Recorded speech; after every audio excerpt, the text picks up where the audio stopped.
اللہ تعالیٰ کی حمد و ثنا اور امام الانبیاء حبیب کبریاء صلی اللہ علیہ وسلم کی بارگاہ اقدس کے اندر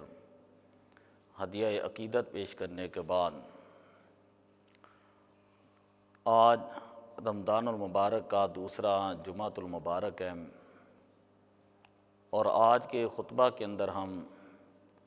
اختیارات مصطفیٰ صلی اللہ علیہ وسلم ان کو بیان کریں گے۔ ہمارا یہ عقیدہ ہے کہ اللہ تبارک و تعالیٰ نے حضور علیہ الصلاۃ والسلام کو کائنات کے اندر خیر کثیر عطا کی ہے، اور فرمایا انا اعطیناک الکوثر، اے پیارے حبیب صلی اللہ علیہ وسلم ہم نے آپ کو کوثر عطا فرمایا ہے۔ کوثر کا معنی ہوتا ہے خیر کثیر، فعل کا یہ وزن ہے، تو اس کے اندر دنیا کی نعمتیں بھی آ جاتی ہیں، آخرت کی نعمتیں بھی آ جاتی ہیں۔ دنیا کی بلائیاں وہ بھی اللہ تعالیٰ نے اپنے حبیب علیہ الصلاۃ والسلام کو عطا فرمائی ہیں، اور آخرت کی بلائیاں وہ بھی اللہ تعالیٰ نے اپنے حبیب علیہ الصلاۃ والسلام کو عطا فرمائی ہیں۔ اور حضور علیہ الصلاۃ والسلام کو اللہ تعالیٰ نے مالک و مختار بنایا ہے، آپ جب چاہیں جسے چاہیں جتنا چاہیں عطا فرمائیں۔ حدیث پاک کے اندر آتا ہے واللہ معطی وانا قاسم، اللہ تبارک و تعالیٰ عطا کرنے والا ہے اور میں تقسیم کرنے والا ہوں۔ بعض لوگ یہ کہتے ہیں کہ قرآن پاک کے اندر اللہ تبارک و تعالیٰ نے ارشاد فرمایا قل لا املک، اے پیارے حبیب صلی اللہ علیہ وسلم فرما دیجئے کہ میں کسی چیز کا مالک نہیں ہوں، ولا اعلم الغیب، اور نہ ہی میں غیب کو جانتا ہوں، ولا اقول لکم انی ملک،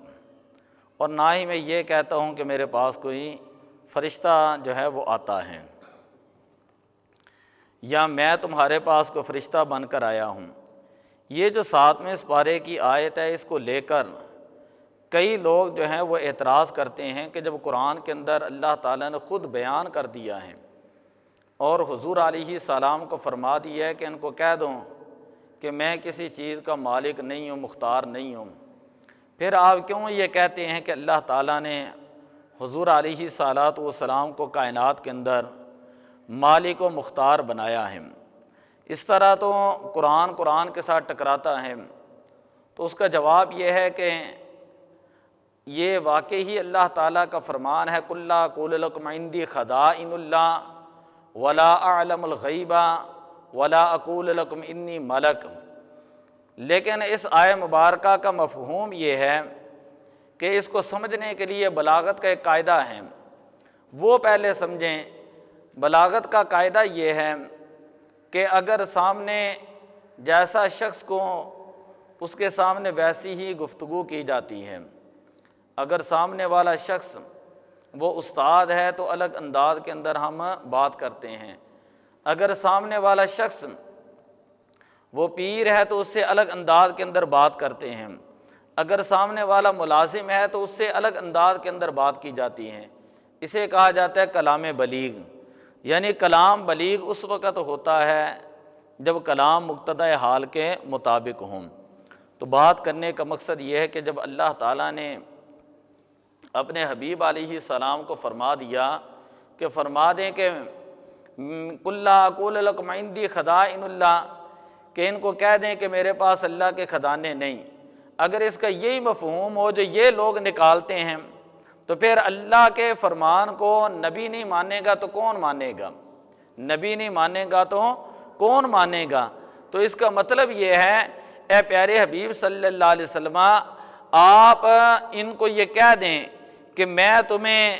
اللہ کے خزانوں کے بارے میں بتاتا ہی نہیں ہوں۔ یہاں پر قول کی نفی ہے، ملکیت کی نفی نہیں ہے۔ اگر ملکیت کی نفی ہوتی تو حضور علیہ الصلاۃ والسلام کبھی نہ فرماتے کہ اوتیت مفاتیح خزائن الارض والسماوات، مجھے اللہ تعالیٰ نے زمین و آسمان کے خزانے عطا کیے ہیں۔ یہ کبھی بھی حضور علیہ السلام نہ بیان کرتے ہیں۔ اکثر آج کل لوگوں کو گمراہ کر کے یہ کہتے ہیں کہ نبی پاک صلی اللہ علیہ وسلم کے پاس تو اختیارات ہی نہیں ہیں، لیکن آئیں ذرا احادیث کی طرف، اور احادیث میں دیکھیں کتنے معاملات ایسے ہیں کہ جن سے حضور علیہ الصلاۃ والسلام کے اختیارات ثابت ہوتے ہیں۔ آپ دیکھیں اسلام کے اندر نماز ہے، روزہ ہے، زکوٰۃ ہے۔ نماز کو سب سے پہلے ہم دیکھ لیتے ہیں، اسلام کا دوسرا رکن ہے۔ اسلام کی دوسری شرط جو ہے وہ نماز ہے۔ قرآن مجید میں کتنی جگہ پر نماز کا ذکر موجود ہے، بے شمار مقامات پر اللہ تعالیٰ نے نماز کا حکم ارشاد فرمایا۔ لیکن حدیث پاک آتی ہے کہ ایک شخص تھا قبیلہ بنی لیث کا، وہ حضور علیہ الصلاۃ والسلام کی بارگاہ میں آیا اور آ کر عرض کرنے لگا کہ میں اس شرط پر اسلام قبول کروں گا کہ میں صرف 2 نمازیں پڑھوں گا، میں صرف 2 نمازیں پڑھوں گا۔ حضور علیہ الصلاۃ والسلام نے اس کو اجازت دے دی۔ یہ حدیث پاک اس بات کے اوپر دلیل تھی کہ نبی پاک صلی اللہ علیہ وسلم کو اللہ نے اختیار دیا ہے۔ ہم میں سے کوئی بندہ وہ نماز کو یعنی کم نہیں کر سکتا۔ 5 نمازیں ہیں تو 5 ہی فرض ہیں۔ یہ صرف حضور علیہ الصلاۃ والسلام کو اختیار تھا کیونکہ آپ صاحب شریعت نبی ہیں، اور حضور علیہ الصلاۃ والسلام نے یہ بنی لیث قبیلے کا جو شخص ہے جس کو یہ کہا تو 2 ہی نمازیں پڑھ لیں تو اسلام قبول کر لیں، یہ کیوں کہا تھا؟ اس کے اندر حضور علیہ السلام کی حکمت تھی کہ اس نے اسلام قبول کرنا تھا کہ کسی نہ کسی طریقے سے وہ اسلام کی طرف تو آئیں۔ جب یہ اسلام قبول کر لے گا تو پھر آہستہ آہستہ اسلام کے احکامات، اسلام کی روشنی اس کے دل کے اندر پھیلے گی، اسلام کی تعلیمات کو یہ سمجھے گا، آخرت کی جو چیزوں کو یہ سمجھے گا، تو خود بخود اس کے دل کے اندر محبت پیدا ہو جائے گی اور خود بخود یہ 5 نمازیں پڑھنا شروع ہو جائے گا۔ یہ حضور علیہ الصلاۃ والسلام تالیف قلوب کے لیے اس طرح کے احکامات کے اندر تخفیف فرماتے ہیں۔ بہت سارے شریعت کے احکامات ہیں کہ جن کے اندر حضور علیہ الصلاۃ والسلام صرف سامنے والے کے مزاج اور طبیعت کے مطابق جو ہیں اس کو اسلام کے اندر جو کنسیشن دیتے تھے، اس کو اسلام کے اندر رخصت دیتے تھے کہ کسی نہ کسی طریقے سے یہ بندہ جو وہ اللہ کے گھر میں آ جائیں، کسی نہ کسی طریقے سے یہ بندہ جو ہے وہ اسلام قبول کر لیں۔ آج علماء بھی یہی کرتے ہیں کہ یہ نہیں ہے کہ کوئی بندہ پہلے دن مسجد کے اندر آیا ہے تو اس سے ہی آپ ڈانٹ ٹپٹ کریں اور اس سے ہی اسلام کے باریک باریک مسائل، ان کی گہرائیوں کے بارے میں آپ ان سے بات کرنا شروع کر دیں۔ آپ کبھی علماء کی حکمت کو سمجھیں کہ جو علماء جہاں جہاں پر بھی کام کر رہے ہیں،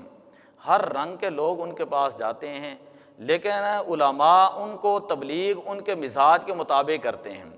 کہ بعض اوقات ایسا ہوتا ہے کہ بندہ داڑھی نہیں رکھتا تو کئی مرتبہ جو کہنے کو دل بھی کرتا ہے لیکن نہیں کہا جاتا کہ چلو پہلے یہ آئے تو صحیح، پہلے یہ دین کی طرف آئے تو صحیح۔ جب وہ آہستہ آہستہ آئے گا اور دین کے بارے میں جانے گا، سمجھے گا، پختہ ہوگا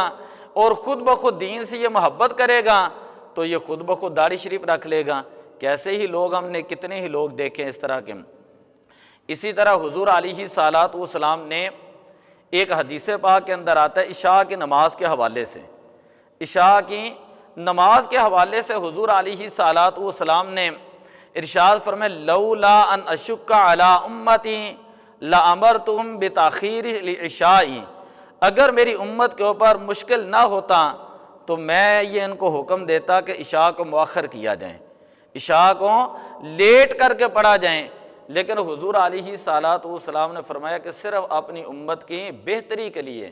ان کو مشقت میں نہ ڈالنے کے لیے، صرف ان کی آسانی کے لیے، ان کی سہولت کے لیے حضور علیہ الصلاۃ والسلام نے فرمایا کہ جب عشاء کا وقت ہو تو اس کے بے شک کوئی بندہ ابتدائی وقت کے اندر نماز پڑھ لیں، بے شک رات کے آدھے پہر کے اندر نماز پڑھیں، رات کے پچھلے پہر کے اندر نماز پڑھیں۔ تو اس حکم کو نبی پاک صلی اللہ علیہ وسلم نے مطلق رکھ دیا ہے، لیکن جو کہ حضور علیہ الصلوۃ والسلام کا عادت مبارک یہ تھی، آپ بعض اوقات ساری رات قیام کرتے ہیں، بعض اوقات آدھی رات قیام کرتے ہیں، بعض اوقات رات کا ایک تہائی حصہ قیام کرتے ہیں۔ تو رات کی عبادت کی لذت ایسی تھی کہ حضور علیہ الصلوۃ والسلام نے فرمایا کہ اگر میری امت کے اوپر مشقت نہ ہوتی، اگر میری امت کے لیے تکلیف نہ ہوتی، تو میں اپنی امت کو حکم دے دیتا کہ وہ عشاء کو مؤخر کر کے پڑھا کریں۔ اسی طرح ایک حدیث پاک کے اندر یہ لفظ ہیں، لولا ان اشق علی امتی لامرتهم بالسواک عند کل صلاۃ، اگر میری امت کے لیے مشکل نہ ہوتا تو میں اپنی امت کو ہر نماز سے پہلے مسواک کرنے کا حکم دیتا، ہر نماز سے پہلے مسواک کرنے کا حکم دیتا۔ تو یہ بھی دیکھیں کتنی بڑی حکمت ہے، فقہا بیان کرتے ہیں کہ جس کام کے اندر حرج ہوں، جس کام کے اندر زیادہ حرج ہوں، تو اس کے اندر علماء پھر تخفیف پیدا کرتے ہیں کہ آپ 5 نمازیں نہیں تو ایک نماز کے وقت مسواک کر لیں، ٹھیک ہے، ایک دن نہیں تو دوسرے دن کے بعد مسواک کر لیں، ویسے مسواک سنت ہے، اگر بندہ اس پہ عمل کرے گا 100 شہیدوں کا ثواب ہے۔ لیکن اگر کوئی بندہ کہتا ہے میں نے 5 نمازوں کے وقت مسواک کرنی ہے، تو یہ تو وراء الورا ہے۔ لیکن نبی پاک صلی اللہ علیہ وسلم نے اس کو جو ہے وہ حکماً ارشاد نہیں فرمایا کہ تم نے ہر نماز سے پہلے ہی مسواک کرنی ہے، فرمایا اس لیے نہیں حکم دیا کہ اگر میں یہ کہہ دیتا تو بعض اوقات حضور علیہ الصلوۃ والسلام کو حکم ارشاد فرماتے ہیں اور اس کے اوپر دوام اور مواظبت اور ہمیشگی اختیار فرماتے ہیں، تو وہ چیز سنت مؤکدہ بن جاتی ہیں، سنت مؤکدہ بن جاتی ہیں۔ اور سنت مؤکدہ کے بارے میں حکم یہ ہوتا ہے اگر کوئی بندہ اس کو جان بوجھ کر عادت بنا لے چھوڑنے کی تو وہ بندہ جو ہے وہ گناہ گار ہوتا ہے۔ خیر، اسی طرح روزے کے بارے میں بخاری شریف کے اندر ہے، مسلم شریف کے اندر ہے، ایک شخص تھا، وہ حضور علیہ الصلوۃ والسلام کی بارگاہ میں حاضر ہوا اور اس نے جو ہے روزے کی حالت میں جماع کیا، اپنی بیوی کے ساتھ ہم بستری کر لیں۔ اب وہ حضور علیہ الصلوۃ والسلام کی بارگاہ میں حاضر ہوا اور عرض کرنے لگا، یا رسول اللہ مجھ سے روزے کی حالت کے اندر یہ گناہ ہو چکا ہے، روزے کی حالت کے اندر یہ گناہ ہو چکا ہے، تو یا رسول اللہ کیا حکم ہے؟ تو حضور علیہ الصلوۃ والسلام نے کفارے کا حکم بیان کیا کہ اب تیرے لیے حکم یہ ہے کہ 60 روزے رکھ، 60 مسلسل روزے رکھ۔ اور کفارے کے اندر ہوتا یہ ہے کہ 60 مسلسل جب روزے رکھے جاتے ہیں، اگر ایک روزہ بھی درمیان میں ٹوٹ جائیں تو پھر حکم ہوتا ہے دوبارہ جو ہے مسلسل روزے رکھے جائیں۔ فرمایا 60 روزے رکھ۔ عرض کی یا رسول اللہ مجھ سے ایک جو ہے وہ پورا نہیں ہو سکا، تو 60 روزے جو ہے وہ کیسے ہمت ہوگی؟ پھر حضور علیہ السلام نے دوسرا مسئلہ بیان کیا، فرمایا پھر 60 مسکینوں کو کھانا کھلا دیں، 60 مسکینوں کو کھانا کھلا، تیرا کفارہ ادا ہو جائے گا۔ تو عرض کی یا رسول اللہ صلی اللہ علیہ وسلم میں تو غریب ہوں اور میرے اندر اتنی طاقت اور میرے اندر اتنی ہمت نہیں ہے، میرے اندر اتنی طاقت اور میرے اندر اتنی ہمت نہیں ہے۔ تو پھر حضور علیہ الصلوۃ والسلام نے فرمایا کہ بیٹھ جا۔ وہ شخص بیٹھ گیا، تھوڑی دیر ہوتی ہے، مشکوٰۃ شریف کے اندر یہ حدیث موجود ہے، تھوڑی دیر گزرتی ہے، ایک شخص حضور علیہ السلام کی خدمت میں کھجوروں کا ایک ٹوکرا لے کر آیا، کھجوریں لے کر آیا۔ حضور علیہ الصلوۃ والسلام کی عادت مبارکہ ہوتی کہ اگر کوئی صحابی صدقہ لے کر آتا تو اس کو خود نہیں تناول فرماتے تھے، اگر ہدیہ لے کر آتا تو حضور علیہ السلام قبول کر لیتے تھے۔ یہ نبی پاک صلی اللہ علیہ وسلم کی سنت مبارکہ تھی۔ اور بعض اوقات صحابہ جو ہیں اپنے صدقہ و خیرات اور زکوٰۃ حضور علیہ السلام کو دیتے تھے برکت کے لیے، تاکہ حضور علیہ السلام آگے تقسیم کر دیں۔ خیر، ایک شخص جو ہے وہ کھجوریں لے کر آیا، حضور علیہ السلام نے قبول کی اور آپ صلی اللہ علیہ وسلم نے فرمایا کہ وہ آدمی کہاں پر ہیں جو کفارے کا مسئلہ پوچھ رہا تھا؟ وہ کھڑا ہوا، حضور علیہ السلام نے فرمایا کہ یہ کھجوریں ہیں اور یہ لے کر ان صحابہ کے درمیان تقسیم کر دو، یہ کھجوریں ہیں، یہ کھجوریں ان صحابہ کے درمیان تقسیم کر دو۔ تو اللہ تعالیٰ تمہاری غلطی جو ہے اس کو معاف کر دے گا اور تمہاری طرف سے کفارہ جو ہے وہ ادا ہو جائے گا۔ اب وہ صحابی عرض کرتے ہیں یا رسول اللہ ان میں سے سب سے کمزور، سب سے غریب جو ہے وہ صحابی میں ہوں۔ تو حدیث پاک کے اندر آتا ہے حضور علیہ السلام نے جب یہ لفظ سنے تو حضور علیہ السلام نے تبسم فرمایا، اور بعض احادیث میں ہے کہ حضور علیہ السلام جو ہے وہ آپ نے دیکھ فرمایا، حالانکہ آپ صلی اللہ علیہ وسلم کی یہ عادت مبارکہ نہیں تھی کہ حتیٰ یہاں تک کہ حضور علیہ السلام کے دانت مبارک ظاہر ہو گئے اور حضور علیہ السلام کی داڑھیں مبارک ظاہر ہو گئیں۔ آپ صلی اللہ علیہ وسلم نے فرمایا کہ اچھا تو اس طرح کر کہ یہ کھجوریں جو ہیں یہی اپنے گھر لے جا، یہ کھجوریں اپنے گھر لے جا، اپنے بال بچوں کو، بیوی بچوں کو کھلا، تو یہ تیرے روزے کا جو ہے وہ کفارہ ادا ہو جائے گا۔ اگر کوئی آج کا مفتی ایسا مسئلہ بیان کرنا بھی چاہے تو وہ نہیں کر سکتا، کیوں کہ حضور علیہ السلام صاحب شریعت نبی تھے۔ اللہ تعالیٰ نے ارشاد فرمایا یحل لہم الطیبات، کہ حضور علیہ السلام تمہارے لیے پاکیزہ چیزیں جو اس کو حلال کرتے ہیں اور جو خبیث چیزیں ہیں ان کو تمہارے اوپر حرام کرتے ہیں۔ اب حضور علیہ السلام چونکہ صاحب مختار نبی تھے، اسی لیے حضور علیہ السلام نے فرمایا کہ تمہارے روزے کا کفارہ یہی ہے کہ یہ کھجوریں لے کر گھر چلے جاؤ اور گھر جا کر اپنے بیوی بچوں کو کھلا دو، وہ کھائیں گے، دعا کریں گے، اللہ تعالیٰ جو ہے تمہاری غلطی کو معاف فرما دے گا۔ تو بات کر رہا ہوں اختیارات مصطفیٰ کے اوپر۔ اسی طرح ایک صحابی ہیں حضرت خزیمہ بن ثابت، مسند امام احمد کے اندر یہ روایت موجود ہے، جن کا لقب ہے ذو شہادتین۔ ان کا لقب ذو شہادتین کیوں ہے؟ اس کی وجہ یہ تھی کہ ایک مرتبہ حضور علیہ السلام نے ایک دیہاتی سے ایک اونٹ خریدا، اور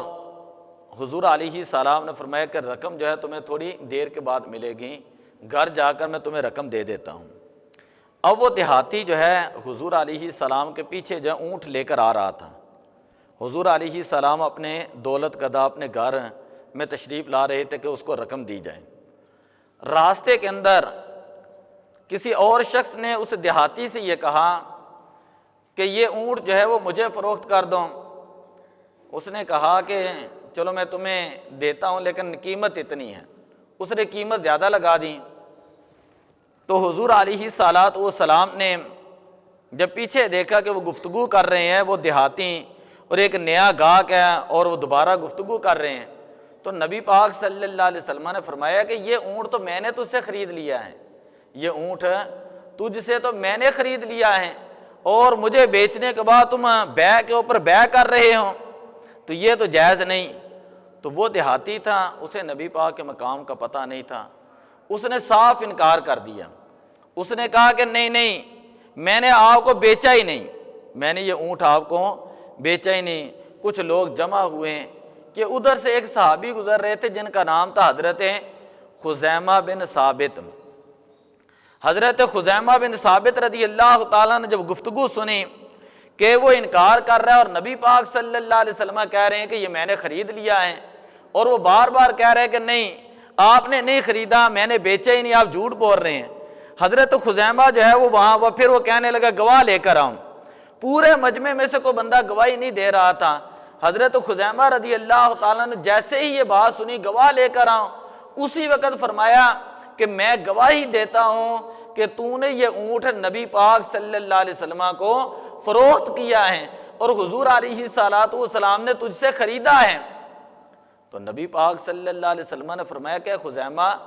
کہ تم کیسے گواہی دے رہے ہو؟ جب میں نے اس سے خریدا تھا، جب ہماری بات ہوئی تھی تو وہ دیہاتی تھا اور میں تھا، تیسرا تو کوئی بندہ نہیں تھا، تم نے گواہی کیسے دے دی؟ اور تم کیسے کہہ رہے ہو کہ میں نے سچ بولا ہے، میں نے جھوٹ نہیں بولا؟ حضرت خزیمہ بن ثابت رضی اللہ تعالیٰ عنہ صحابی تھے، اور آپ کا ایمان چیک کریں، آپ نے فرمایا کہ یا رسول اللہ صلی اللہ علیہ وسلم پورا مکہ آپ کو صادق اور امین کہتا ہے، پورا مکہ آپ کو صادق اور امین کہتا ہے کہ یا رسول اللہ صلی اللہ علیہ وسلم جب آپ نے ہمیں قیامت کے بارے میں خبر دی، اللہ کے بارے میں خبر دی، قبر کے معاملات کے بارے میں خبر دیں اور ملائکہ کے بارے میں خبر دیں، کبھی جبریل اور میکائیل کے بارے میں آپ بتاتے ہیں، تو ان چیزوں کو ہم نے دیکھا نہیں، بن دیکھے ہم آپ کی زبان مبارک سے سن کر ہم جو ایمان لے آتے ہیں، تو یا رسول اللہ کیوں؟ اس لیے کہ ہم آپ کو سچا مانتے ہیں، کبھی آج تک آپ نے جھوٹ ہے نہیں بولا۔ تو یا رسول اللہ جس طرح ہم باقی ساری چیزوں میں آپ کی صداقت کی گواہی دیتے ہیں اور ہم یہ کہتے ہیں کہ آپ سچے ہیں، اسی طرح خزیمہ کا ایمان یہ ہے کہ اب بھی آپ جھوٹ ہے نہیں بول رہے، اللہ کے پیارے نبی آپ نے سچ فرمایا ہے۔ تو نبی پاک صلی اللہ علیہ وسلم نے فرمایا کہ خزیمہ ایسا شخص ہے، آپ نے اس کو دعا دی، فرمایا کہ خزیمہ جاؤ، آج کے بعد جب تم گواہی دیا کرو گے، تمہاری ایک شخص کی گواہی جو ہے وہ 2 بندوں کے برابر ہوگی۔ شریعت کا قاعدہ یہ ہے کہ یہاں تو کسی معاملے کے اندر قاضی کے سامنے گواہی دینی ہوتی ہے تو 2 مرد گواہ ہوتے ہیں، یا 1 مرد اور 2 عورتیں گواہی دیتے ہیں، ایک مرد کی گواہی قبول نہیں ہوتی۔ فرمایا کہ خزیمہ تم ایک مرد ہو کر گواہی دو گے تو اللہ کی بارگاہ میں 1 مرد نہیں 2 مردوں کے برابر تمہاری گواہی کو قبول کیا جائے گا۔ اور اسی طرح جب قرآن پاک کی جو ہے ترتیب ہو رہی تھی تو ان کے بیٹے فرماتے ہیں کہ ایک آیت تھی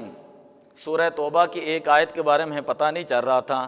کہ آیا یہ آیت کریمہ کہاں پر ہے کہاں پر نہیں ہے، ہمیں نہیں پتہ چل رہا تھا۔ تو کہتے ہیں کہ پھر ہم لوگ اکٹھے ہو کر حضرت خزیمہ کے پاس آئے کہ آپ نے یہ کہا تھا کہ یہ آیت کریمہ قرآن سے ہے،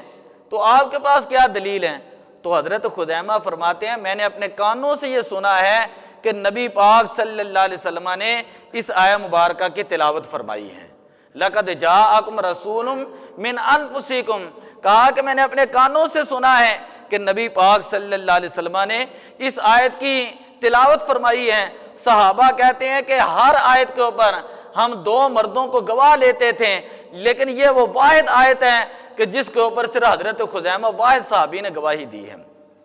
کیونکہ حضور علیہ السلام نے فرمایا تھا خزیمہ ایک شخص ہے لیکن یہ ذو شہادتین ہے، اس کی گواہی 2 کے برابر ہے۔ تو بات کرنے کا مقصد یہ ہے کہ یہ صرف اختیار کن کو تھا؟ نبی پاک صلی اللہ علیہ وسلم کو۔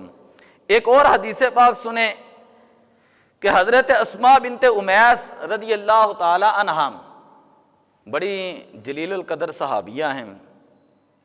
اور ان کی کبھی آپ تاریخ اور ہسٹری پڑھ کر دیکھیں تو بڑا آپ کو لطف آئے گا۔ پہلے آپ نے حبشہ کی طرف ہجرت کی اپنے شوہر کے ساتھ،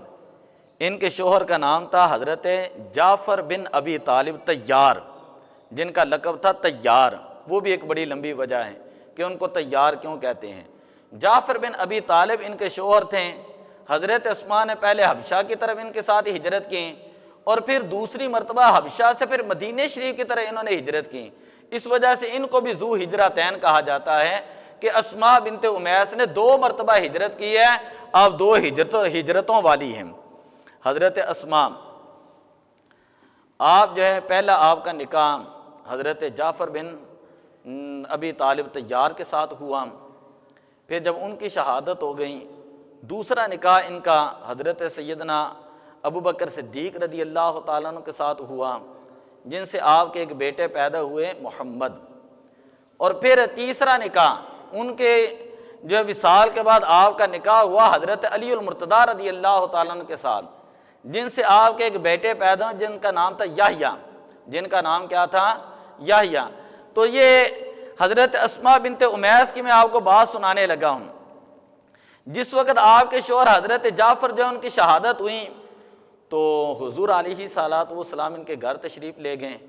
اور ان کے بچوں کو بلایا، حضور پیار کرنے لگے، اور حضور علیہ السلام کی آنکھوں سے آنسو آ گئے، عرض کی یا رسول اللہ خیریت ہے؟ تو حضور علیہ السلام نے فرمایا کہ جعفر جو ہیں ان کا انتقال ہو چکا ہے، وہ شہید ہو چکے ہیں، اور تم نے جو ہے وہ کوئی